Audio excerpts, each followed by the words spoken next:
enter this new week of the search operations, there have been a significant lead in the search for the missing aircraft.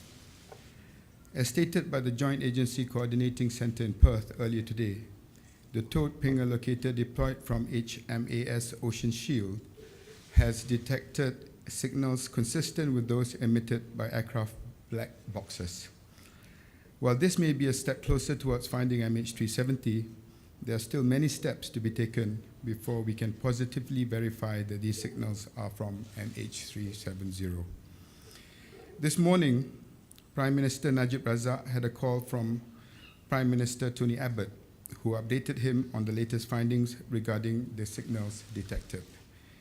According to the Joint Agency Coordination Centre in Perth, 2 separate signal detections have occurred 1,650 kilometers northwest of Perth, within the northern part of the defined search area. The first detection was held for approximately 2 hours and 20 minutes. HMAS Ocean Shield then lost contact before conducting a turn and attempting to reacquire the signal.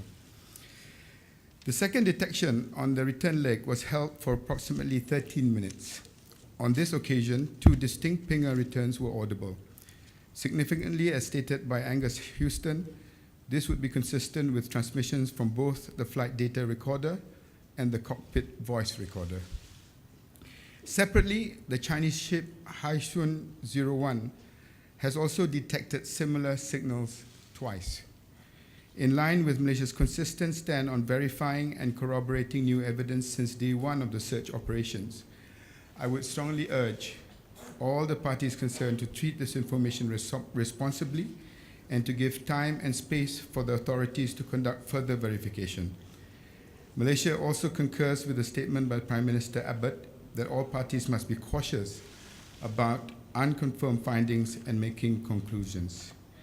I've also personally spoken to Air Chief Marshal retired Angus Houston earlier today, who has confirmed the above and has briefed me on the ongoing operations based on information received from all parties concerned.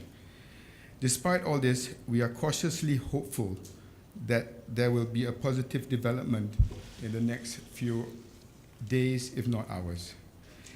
As I have elaborated last Saturday, the government, in order to streamline and strengthen our ongoing efforts, has established 3 ministerial committees, namely the Next of Kin Committee, led by Hamzah Zainuddin, the Deputy Minister of Foreign Affairs, the Technical Committee, led by Abdul Aziz Kaprawi, the Deputy Minister of Transport, and the Deployment of Assets Committee, led by Abdul Rahim Bakri, the Deputy Minister of Defence. These 3 committees have started their respective tasks and will be reporting to the public on their findings in due course. I would also like to confirm that efforts to appoint an independent investigator in charge based on ICAO standards to lead an investigation team is underway. 3 groups have been established, namely an airworthiness group to look at issues such as maintenance records, structures, and also of systems. An operations group to examine things such as flight recorders, operations, and meteorology, and a medical and human factors group to investigate issues such as psychology, pathology, and survival factors. We are in the process of identifying to include accredited countries into this investigation team. Ladies and gentlemen, the new developments over the last few hours has been the most promising lead we have had. I urge all Malaysians and the international community to unite in their prayers and not give up hope.